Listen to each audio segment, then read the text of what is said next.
Assalamualaikum warahmatullahi wabarakatuh. Waalaikumsalam. Ya, selamat malam rekan-rekan semuanya. Selamat malam para pemirsa Roy Suryo Official, Abdul Ghafur Sangaji Official, Langkah Update, RH, kemudian juga ada Ugro Seno Tribrata dan One K1 TV One, ada Ahmad Kosinudin juga kayaknya ya, gitu TVA di sini. Ya, alhamdulillah malam hari ini kita ingin support sekaligus juga apresiasi kepada para generasi muda dan adik-adikku yang sampai dengan saat ini yang tadi sudah diberikan pesan-pesan yang sangat baik oleh Pak Ugro kepada para petugas yang jaga di sana. Tapi juga kita ingin memberikan pesan semangat untuk adik-adik yang lagi menunaikan hak konstitusinya untuk meneriakkan tentang bagaimana yang dirasakan oleh masyarakat. Dan mereka itu adalah terus terang adalah para penerus generasi muda. Dari sebagian besar adalah para mahasiswa yang salah satu alumninya ada di samping saya, alumni dari Universitas Indonesia. Nah, saya pakai jaket kuning, the yellow jacket. Ini bukan berarti saya sok ngaku-ngaku ya, bukan. Saya bukan sok ngaku-ngaku mahasiswa UI, bukan. Saya tetap lulusan UGM dan bangga tetap dengan kampus saya, tapi bangga juga dengan kampus UI yang hari ini para terjun. Saya selaku anggota UI Watch Plus ya, yang di dalamnya ada Pak TB, Pak Taufik Bahudin, ada Mas Heru, dan juga ada ibu-ibu yang lain, dan juga para pegiat UI, ingin juga memastikan dan juga memberikan semangat untuk semuanya.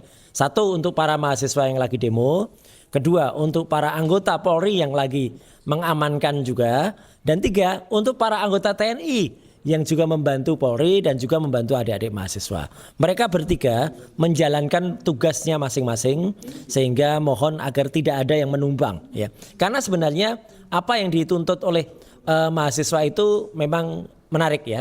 Jadi Pak Ugro ada di samping kanan saya dan juga Mas Abdul Ghafur Sangaji di samping kiri saya. Artinya kalau samping itu dari pandangan depan ya. Itu adalah mereka itu sekarang awalnya untuk meminta 5 syarat, Pak. Yang pertama, stop pemborosan APBN. Oke, ya menarik itu. 2, turunkan harga kebutuhan pokok dan BBM. Ya. 3, nah ini yang agak menarik karena mulai masuk. Hentikan program MBG. MBG itu apa? Mas Bahlil Ganteng atau apa? Dan pembangunan Kopdar Merah Putih, Koperasi Desa Merah Putih. Keempat, hentikan militerisme di ranah sipil. Kemudian yang kelima, meminta Presiden Prabowo untuk berhenti mengelak dan akui kesalahan pemerintah. Nah, tuntutan ini menarik ya, saya bilang menarik. Meskipun ya saya tadi ketika membersamai di jalan juga mengatakan bahwa paling tidak 2 tuntutan yang paling atas itu yang pokok ya gitu. Jadi stop pemborosan APBN, saya kira itu benar sekali. Kok bisa APBN kita yang sudah terbatas kemudian malah digunakan tuh hal-hal yang mungkin menurut rakyat tidak perlu ya gitu. Karena apa? Karena kita juga tahu ya ada alokasi anggaran yang sebenarnya tidak mesti diprioritaskan tapi masih terus digulirkan kan. Termasuk misalnya perawatan untuk IKN. Yang IKN tuh harusnya segera ditempati oleh Wapres saja, nggak usah banyak-banyak dilewat. Kalau Wapres di sana kan otomatis nanti anggarannya juga akan berjalan ke sana, nggak usah dari sini di remote anggarannya terus diberi ke sana. Nanti akan boncos kita kalau terlalu banyak ke sana. Yang kedua, turunkan harga kebutuhan pokok dan BBM. Nah, ini yang sangat dirasakan Pak Ugro dan juga Mas Ghafur. Meskipun yang naik tuh dikatakanlah baru, saya katakan baru ya, karena yang lain belum. Baru Pertamax RON 92 dan juga Pertamax Green. Pertamax RON 92 itu tadinya 12.300, sekarang menjadi 16.250, dan yang tadinya 13.000 ya itu 12.900 itu Pertamax Green, sekarang menjadi 17.000. Dan ini sebenarnya mengikuti ketika Pertamax Dex ya, dan Dexlite yang untuk teman-teman yang punya mobil diesel itu yang sudah naik 2 atau 3 minggu sebelumnya ya, yang harganya sampai 26.000. Nah, nantinya akan juga membuat semua juga pasti akan naik. Yang saya dengar Pak Gubernur DKI Jakarta ya itu akan juga merancang untuk menaikkan tarif naik untuk Transjakarta. Nah, kalau Transjakarta mulai naik, ini pasti akan ada dampaknya betul ke masyarakat. Karena sekarang beras pun naik Pak Ugro.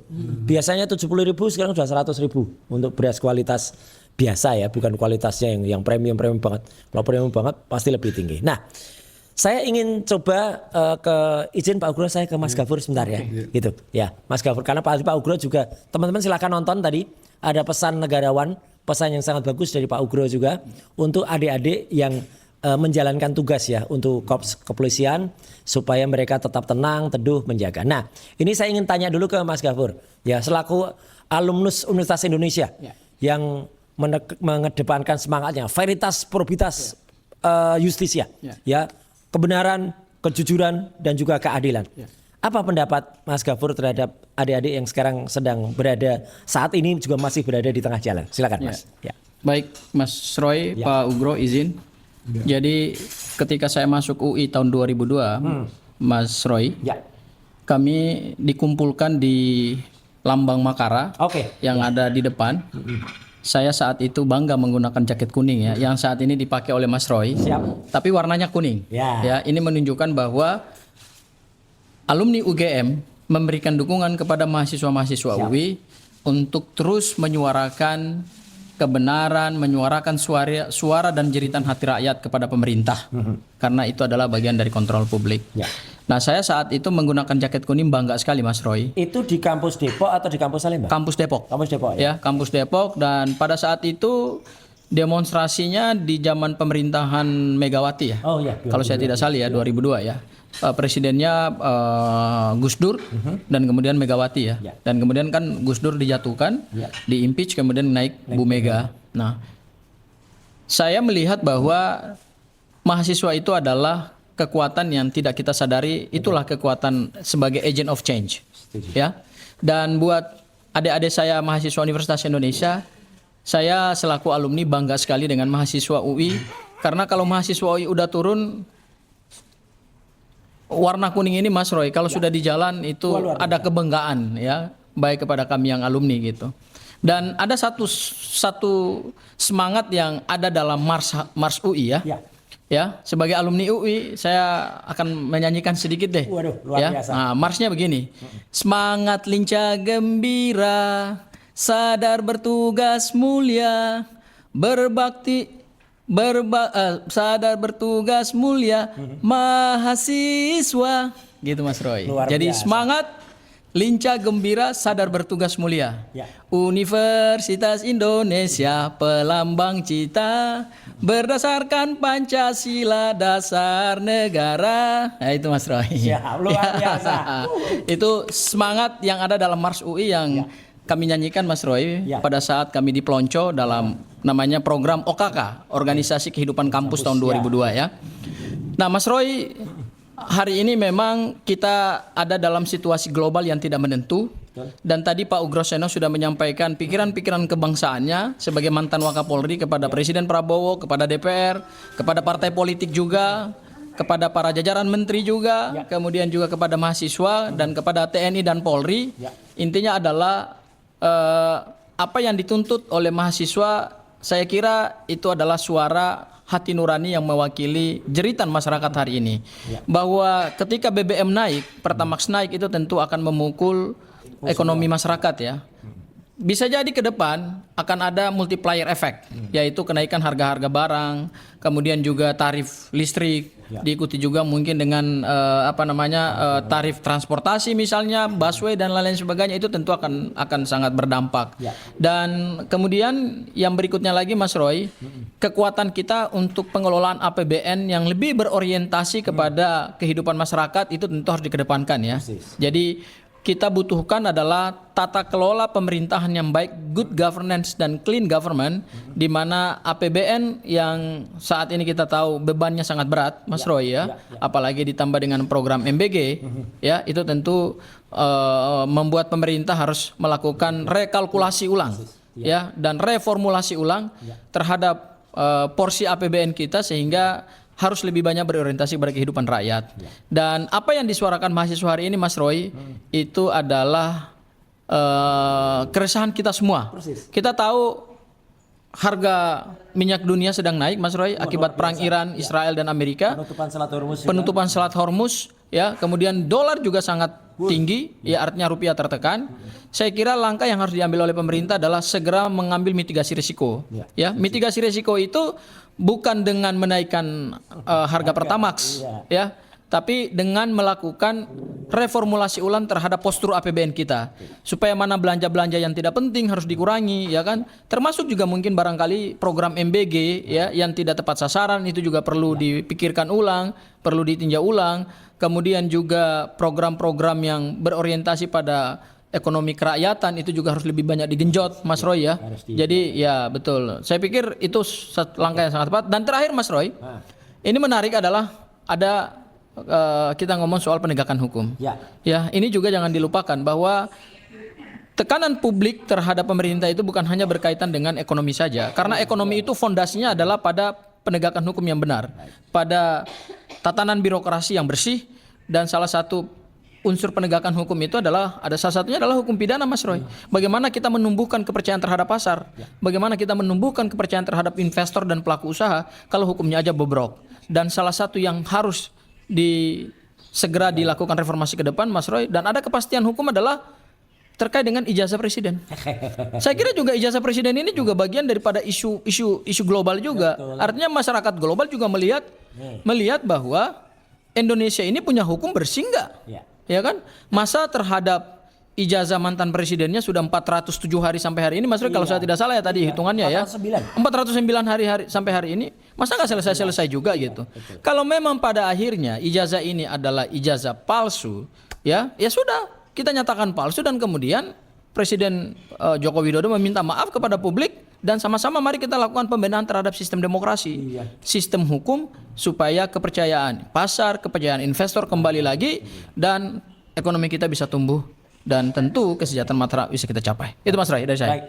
Terima kasih Mas Gafur Sangaji, luar biasa. Pak Ugro, tadi di sesi sebelumnya saya sempat mendengar bahwa ada pesan Bapak kepada adik-adik yang sekarang lagi bertugas itu untuk mereka mungkin tetap semangat, karena ya semoga-moga tadi harapan dari Pak Ugro itu akan terjadi, di mana kalau mereka sudah purna tugas, para petugas atau juga utamanya juga adik-adik yang ada di kepolisian itu bisa mencapai pangkat lumayan lah gitu, sampai perwira atau apa tadi.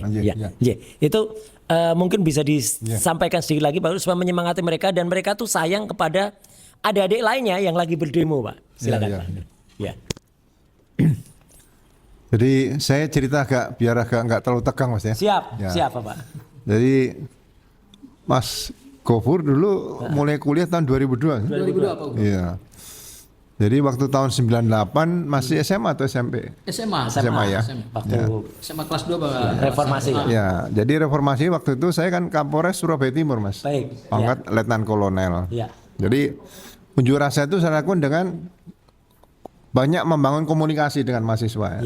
Ya kan? Jadi mereka juga bisa menerima, jadi tidak ada yang anarkis lah. Jadi tapi kondisi itu kan pada saat memuncak kadang-kadang ada emosional gitu. Ya pas dorong-dorongan ini, tidak tendang-tendangan, bukan dorong-dorongan antara mahasiswa dengan aparat yang saya pimpin. Nah, kemudian mahasiswa ada yang pingsan. Bukan jatuh, didorong, bukan pingsan. Nah, kita biasanya dalam tim itu, tim kepolisian ini kan ada dokter kepolisian juga. Iya Pak ya. Kan? Bawa nah, didokes ya. Ya, tapi mobilnya itu ditulisi Dokpol, maksudnya dokter kepolisian. Iya. Begitu mau didatangi sama dokter teriak, jangan dikasihkan. Itu Dokpol itu dokumentasi kepolisian. Nah, jadi mereka mengartikan Dokpol itu dokumentasi kepolisian. Akhirnya dia nggak jadi. Ya, terus saya jelaskan bukan, Dokpol itu dokter kepolisian. Gitu. Nah, akhirnya akrab lagi seperti itu. Nah, itu belum ditolong aja udah siuman lagi Pak yang bangun Pak, yang tadi pingsan. Ya, jadi unjuk rasa ini sebetulnya kan kita semua lah, apakah aparat, apa masyarakat yang hadir di situ lah ya, yang melakukan, yang menonton dan sebagainya. Betul. Ini kan sebetulnya menyampaikan aspirasi dari kita, untuk kita, oleh kita. Setuju.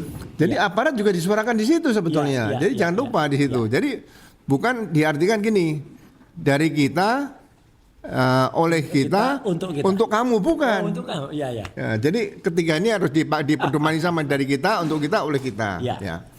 Nah, menginjak kaitan dengan usia kaitan tadi pensiun, Mas ya? Iya, betul. Ya, jadi gini, saya merasakan sedih kalau ada seorang masyarakat menjadi anggota Polri dari pangkat tamtama nih. Tamtama itu yang merah paling bawah nih ya, paling rendah ya. Katanya Strip gitu dulu dulu kalau kita bergabung tuh Prada namanya Mas. Oke, ya. Tapi sekarang Barada. Sekarang Barada. Ya. Bayangkara 2. Nah, kemudian pensiun masih sama, masih Tamtama. Oke, belum perwira gitu ya. Iya, malah kadang-kadang hanya naik brigadir di pensiun kan kasihan. Ya. Nah, makanya saya membaca undang-undang itu, kenapa dibeda-bedakan masih disebut Tamtama, Bintara, itu pensiun usia berapa? Kalau nggak salah 59. 59, ya. Iya. Loh, kenapa dibedakan? Ini kan diskriminasi nih. Iya, iya. Jadi ke depan nanti usia pensiun itu Sama, ya? sebutannya adalah untuk anggota Kepolisian Republik Indonesia. Oke. Jadi sama. Ya. Dari Barada sampai Jenderal Bintang 4 sama 60. Ya. Ya. Ya. Kenapa? Tidak ada lagi nanti ke depan yang pensiun Tamtama atau Bintara, Mas. Tidak ada lagi nih, saya garis bawahi. Iya. Semuanya perwira pensiun. Luar biasa kalau bisa gitu. Kenapa? Iya. Karena begitu dia bergabung dengan kepolisian menjadi seorang Barada, itu hitungan saya nih, hitungan saya minimal dia usia berapa? 3 kali 12 ya. 12 plus 2 tahun pendidikan, berarti 14 tahun. Ya. Itu sudah menjadi bribda. Berarti berapa? 19 tambah 14, 33. Iya. 33 sudah bribda. 33 sudah bribda. Ya. Nah, pada saat bribda sampai menjadi perwira, ya kita harapkan dia 18 tahun plus pendidikannya, itu sudah menjadi perwira. Ya, berarti. Jadi 33 tambah 18, 51. 51. Ya, pas lah. Ya. Jadi seorang Tamtama itu nanti akan pensiun AKP atau kapten. Bagus sekali kalau perwira, bisa. Iya. Di situ. Iya. Ya.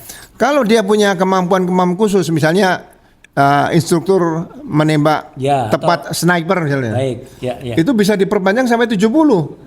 Karena punya keahlian khusus. Iya. Jadi kalau 70 nanti dia bisa naik pangkat 2 kali lagi. Baik. Jadi bisa pangkat kombes. Wah.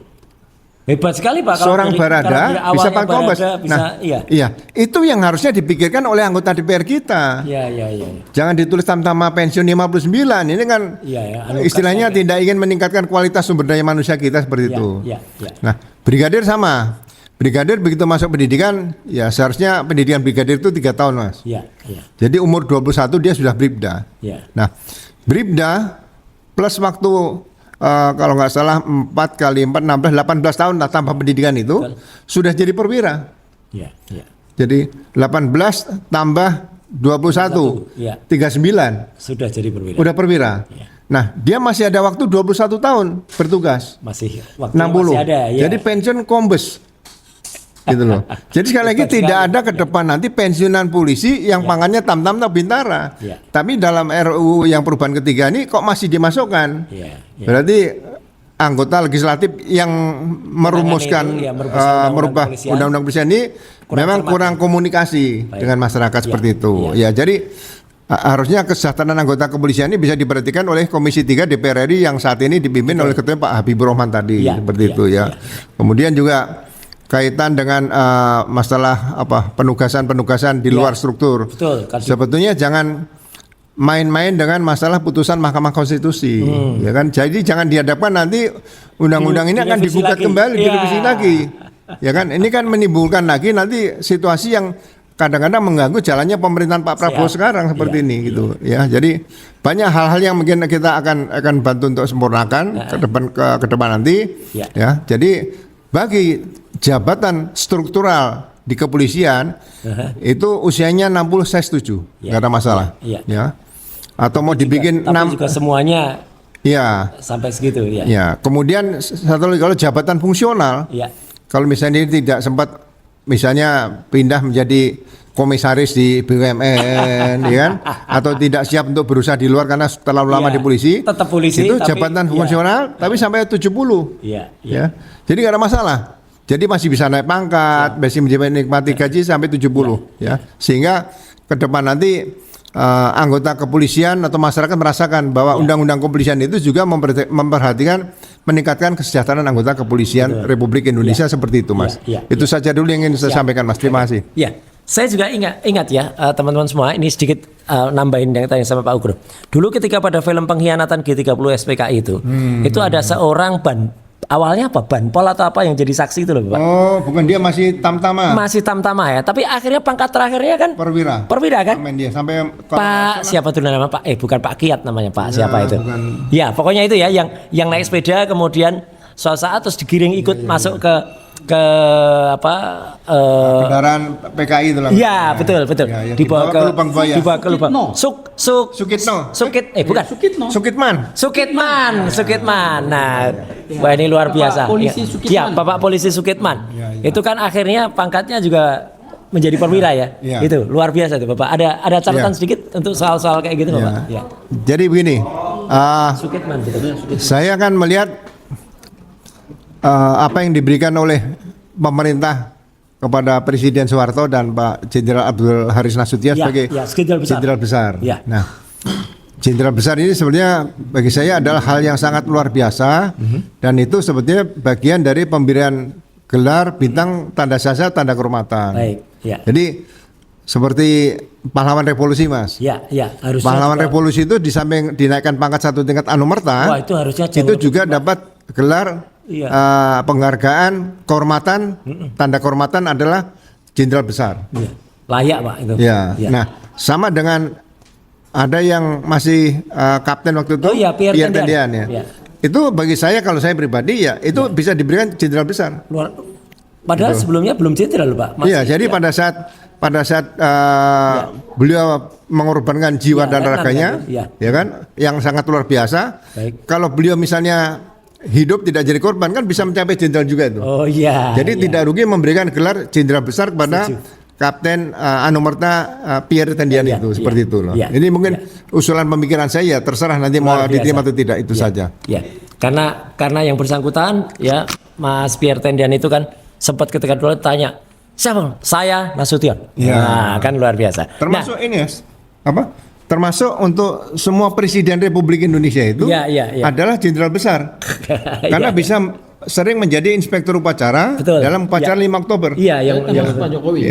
Semuanya semua lah. Ya. Kok secara eksplisit termasuk Pak Jokowi gitu. Ini nggak ada masalah dengan ijazah. Ya toh. Jenderal besar kok ijazah yang palsu boleh nggak, Pak? Jabatan presiden tadi jenderal besar. Iya. Tapi kalau ijazah palsu harus ditanya lagi ya gitu. Jenderal besar kok ijazahnya palsu. Kayaknya perlu ditangguhkan. Kayaknya perlu ditangguhkan. Nah, ini sebelum kita bicara ngalor ngidul nih ya. Jadi kita ada sesuatu yang tadi menarik ya. Karena lagi-lagi bagi yang baru nonton, ntar ada yang tanya, Roy Suryo kok pakai jaket kuning gitu ya? Ya, jaket kuning ini apresiasi saya kepada adik-adik mahasiswa, terutama mahasiswa UI, Universitas Indonesia yang sekarang sedang berjuang menjaga dan juga mengartikulasikan atau membawa aspirasi kita, aspirasi rakyat. Ya gitu. Dan yang menarik tadi diterangkan oleh Mas Gafur Sangaji, ini lulusan UI yang asli, karena memang tiap kampus itu punya simbol atau logonya sendiri-sendiri. Iya, betul. Universitas Gadjah Mada itu simbolnya memang ada sudut 5 yang merupakan bukan kopi, yaitu tudung kehormatan atau mahkota kehormatan dari Sultan Agung. Ya, itu ada di situ. Raja Jawa beneran. Raja Jawa beneran, bukan Raja Jawa yang palsu ya. Kalau kampus ITB itu adalah Ganesha. Ya. Kalau UI Makara. Makara itu adalah mitologi dari Hindu Buddha yang ada di situ gabungan dari beberapa hewan. Ada buaya, ada naga, ikan atau gajah. Nah, gajahnya juga itu. Ya itu gajah. Gak punya ijazah. Tapi kalau UI punya ijazah gitu. Nah tapi kalau ini ijazahnya asli. Oh ijazahnya asli. Ini asli dari UI, asli dari UGM. Iya. Ini masih termul ini lagi nyari. Sebenarnya Bang Gafur ijazahnya benar nggak sih? Nah, ini. Kalau mau ditanyakan nanti saya kasih. Siap. Sedikit lagi Mas Gafur. Jadi kan hari ini supaya sinkron lagi ya. Hari ini sudah H+10. H+10 ya? Dari yang kemarin tanggal 2 Juni itu Pak Kombes Imanuddin itu mengumumkan secara sambil lalu kalau menurut saya. Sambil lalu tentang P21 spontan dan itu ditanya. Nah, apa pendapat Mas Gafur? Ini sudah hari Jumat loh. Jumat berkah kalau tadi di tayangan saya gitu. Jadi apa mungkin tiba-tiba ada panggilan, kalau terpol kan nulis ini sudah pasti gitu. Hari ini diangkut dan sebagainya gitu. Apa ya polisi itu serepresif itu tiba-tiba menangkap kita, apa dasarnya menangkap itu kan nggak usah kalau ditangkap lah diundang pun dipanggil pun kita akan datang itu Mas. Oke. Mas Roy. Jadi tadi ada satu pesan kebangsaan yang disampaikan Pak Ugro terkait dengan peran daripada Polri sebagai institusi penegak hukum. Polri itu menegakkan hukum, bukan menegakkan tekanan atau keinginan para termul. Termasuk juga keinginan Pak Jokowi. Tidak boleh, meskipun saat dia berkuasa sekalipun sebagai presiden, ya tidak boleh memerintahkan Kapolri untuk melaksanakan penegakan hukum berdasarkan kemauannya dia. Betul. Penegakan hukum itu based on aturan. Nggak boleh nih, belum P21 Jokowi marah. Nggak boleh. Nah, itu termul panik. Nggak boleh. Jadi Ya. penegakan hukum oleh aparat penegak hukum itu tidak didasarkan pada keinginan pihak-pihak lain, ya, tetapi didasarkan pada fakta, peristiwa hukum, pasal, unsur dan lain seterusnya atau kaidah hukumnya. Ya. Jadi ketika Pak Jokowi mengatakan bahwa kasus ini akan selesai dalam 3 atau 4 bulan, ya itu menurut Pak Jokowi. Ya. Persoalannya adalah apakah harapan Pak Jokowi 3 sampai 4 bulan itu selesai karena dia punya bukti yang cukup kuat, ataukah jangan-jangan memang bukti yang dihadirkan dari UGM, disita dari pribadi beliau itu memang tidak meyakinkan atau tidak memberikan titik terang terhadap perjalanan ijazahnya gitu. Betul. Sehingga memakan waktu yang cukup lama dan cukup rumit proses hukum ini. Padahal Mas Roy, saya masih ingat kita 2 hari yang lalu ya Mas Roy ya, di salah satu stasiun televisi, Mas Roy dan saya, ada juga Pak Didit ya, sebagai pihak di head to head CNN. Saya kaget juga pernyataan dari penasihat ahli Kapolri, ya, yang mengatakan sebenarnya kasus ini kasus yang simpel. Kalau saya jadi penyidiknya 3 sampai 4 bulan saya selesaikan. Tapi ternyata Mas Roy sudah 400 berapa hari tadi? 409 hari. Dengan 709 barang bukti. Dengan 709 barang bukti, 120 saksi, 30 ahli. Tetap boncos. Tapi tetap boncos. Ini menegaskan bahwa Mas Roy, menegakkan hukum terhadap suatu peristiwa pidana yang belum terang itu memang sulit. Jadi tidak mudah. Kita sudah menetapkan orang sebagai tersangka, kita mau bawa mereka ke persidangan, itu tidak semudah yang dibayangkan oleh para termul-termul itu. Nah, itu. Ya, hukum ini bukan berdasarkan keinginan kalian, apalagi mereka nuntut ke Polda Metro Jaya untuk segera dilakukan penahanan. Anda siapa? Kalau enggak mau bakar Kejati. Wah, coba. Apalagi bakar kantor kejaksaan, bakar kantor emang Anda siapa? Justru yang kayak gini yang harus dijerat dengan penghasutan, Mas Roy. Iya, banget. Ya, bukan itu namanya orangnya Fritz Alorboy. Bukan Mas Roy ditetapkan sebagai penghasut dalam ijazah Jokowi. Mas Roy itu adalah peneliti, bukan penghasut. Penghasut itu yang kayak tadi yang disebut oleh Mas Roy itu. Ya, nah, saya melihat Mas Roy, ini informasi terkait dengan P21 juga tidak memberikan titik terang terhadap pemberkasan dari perkara ini. Kalimatnya bersayap. Kalimatnya masih multitafsir, bersayap dan mengandung makna-makna yang tidak terang. Padahal hukum tidak boleh bersayap. Apalagi ada 2 peristiwa yang penting dalam tahapan penyidikan ya. Nanti Pak Ugro bisa menjelaskan dan mungkin bisa menjelaskan lebih terang ya. Ada dua tahapan yang paling terang dalam tahapan penyidikan ya, atau 2 step penting dalam tahapan penyidikan. Yang pertama adalah pada saat penetapan tersangka. Betul. Penetapan tersangka itu pada saat dilakukan tanggal 7 November 2025 Mas Roy, itu langsung oleh Kapolda Metro Jaya. Iya. Ada 8 orang ya Mas Roy ya. Tersangka. Ada 8 orang yang ditetapkan sebagai tersangka dari 12 terlapor dan itu diumumkan live oleh Kapolda Metro Jaya.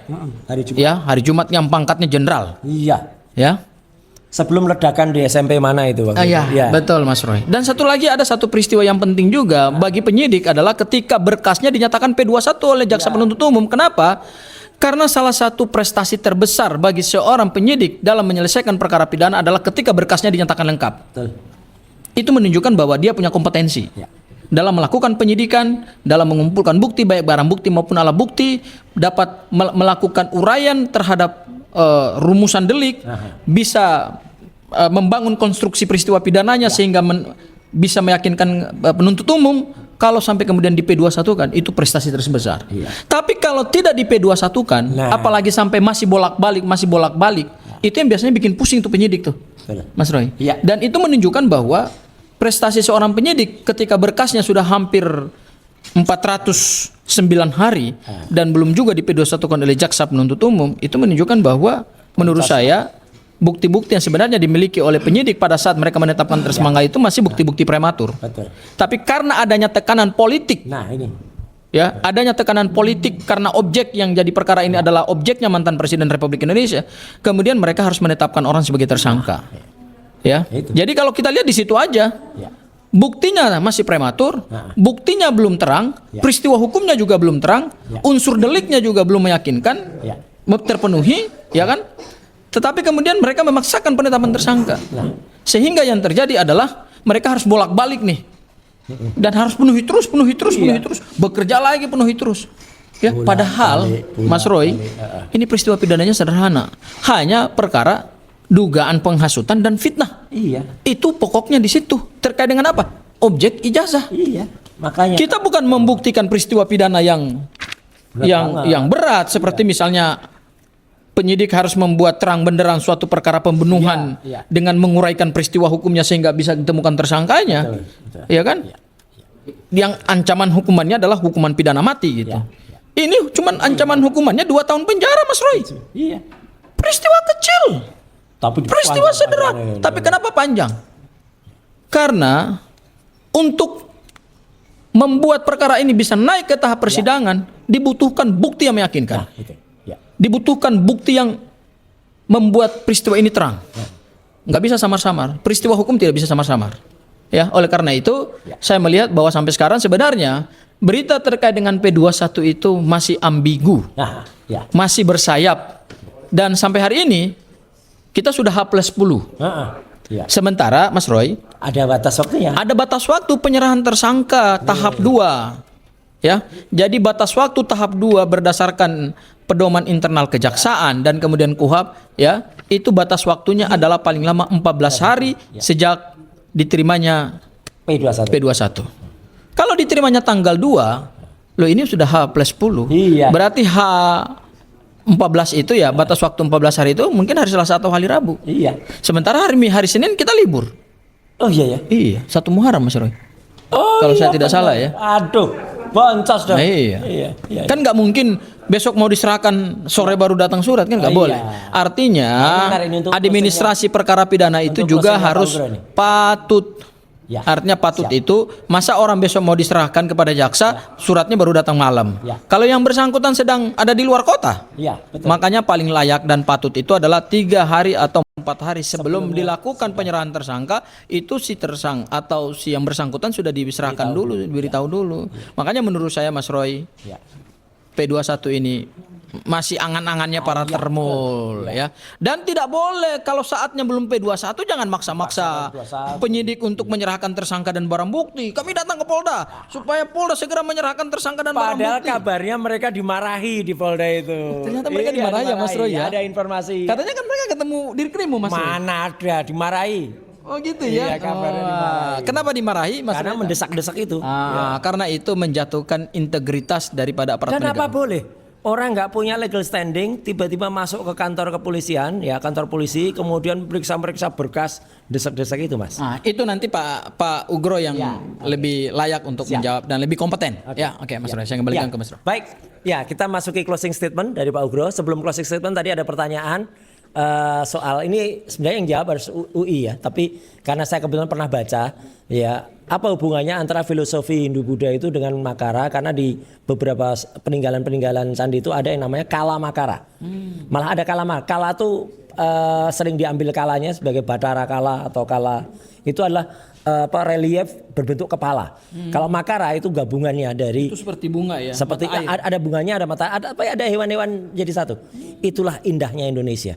Jadi kita mengambil beberapa filosofi-filosofi yang sangat bagus untuk berbagai kampus. Kalau alumni kampus sekelas UGM, UI, kalau alumni benaran itu mereka punya memori. Sangat, karena Dan- mereka kalau kata iya. itu ngingetnya di hipokampus, di otak belakang. Iya, kalau alumni kampus benar mendapatkan ijazah dengan benar, ditanya terkait dengan kampusnya pasti tahu pengalaman kuliahnya, main di mana, biasa makan di mana, kos di mana, tinggal di mana, temannya siapa, ya kan, rektor atau dekannya siapa, dosen pembimbingnya siapa, gitu kan. Ini Bolak-balik. Ceritanya juga salah, katanya ceritanya nunggu kuliah di gedung pusat. Kalau kuliahnya di Fakultas Kehutanan, Pak Ugro, nunggunya di gedung pusat itu sama saja kuliahnya di Patung Pancoran. Ya, kita nunggunya di sini.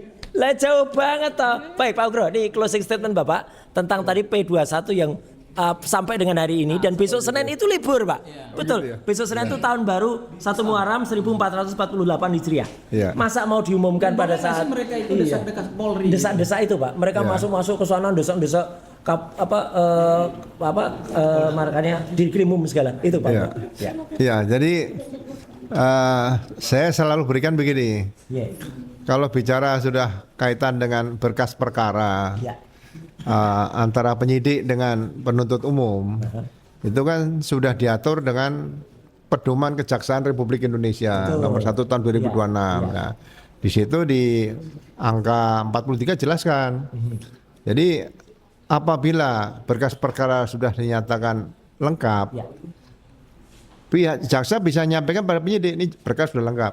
Tidak ada kata-kata tidak perlu dilengkapi lagi, nggak ada. Nah, itu kan Kata-kata itu karena harus secara eksplisit, ya kan?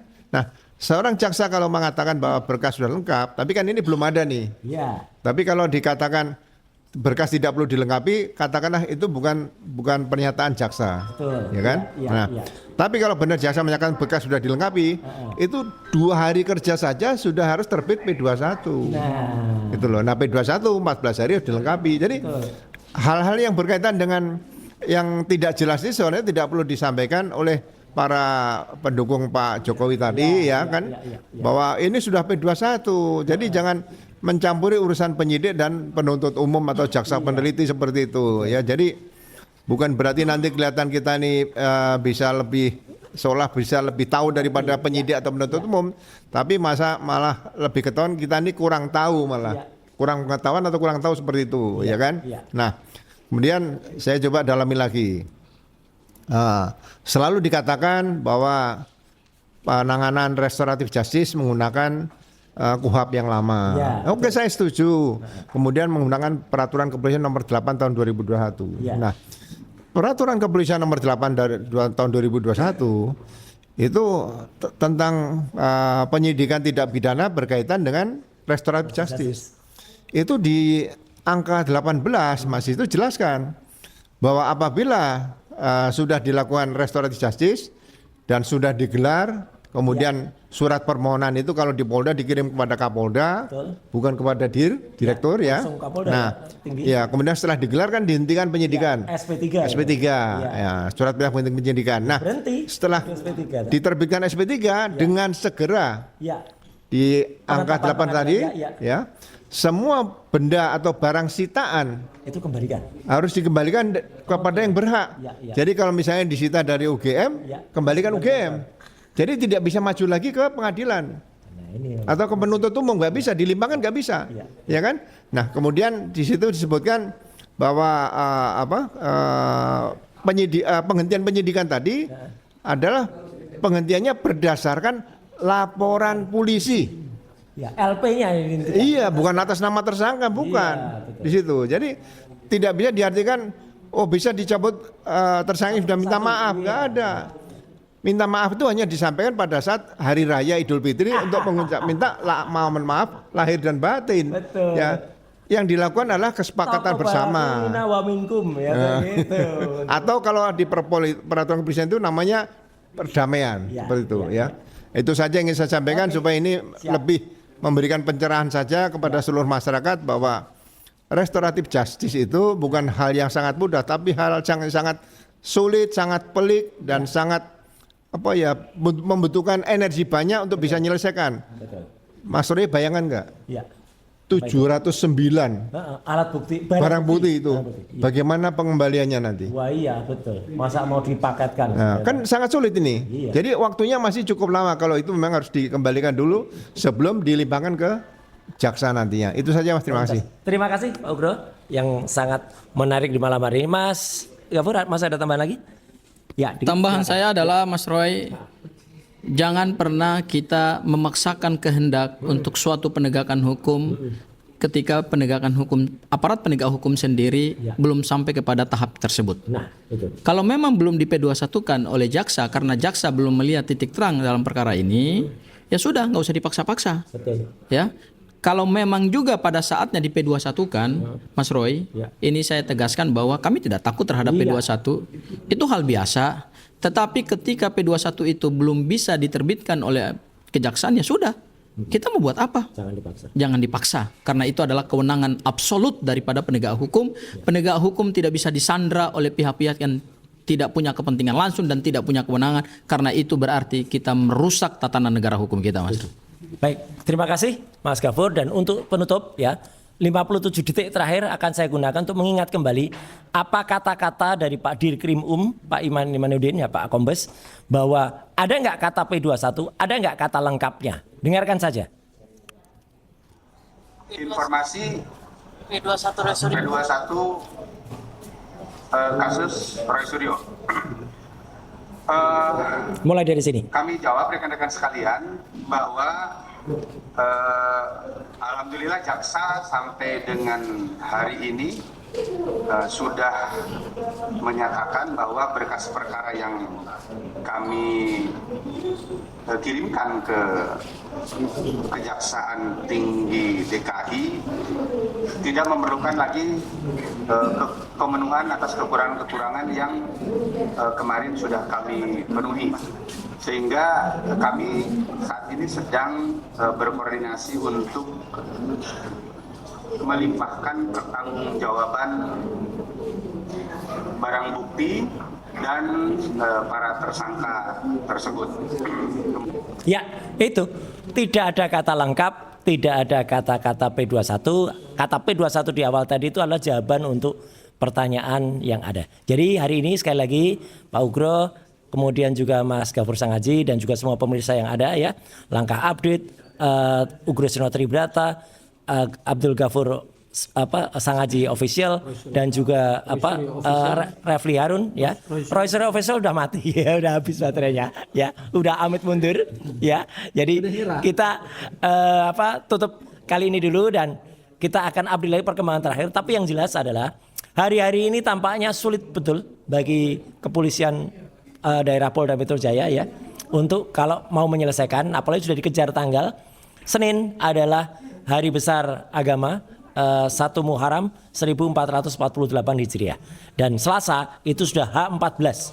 Kalau Selasa tiba-tiba ada undangan dan kemudian itu dilakukan penangkapan atau dilakukan penahanan, saya kira itu ada abuse of power di situ.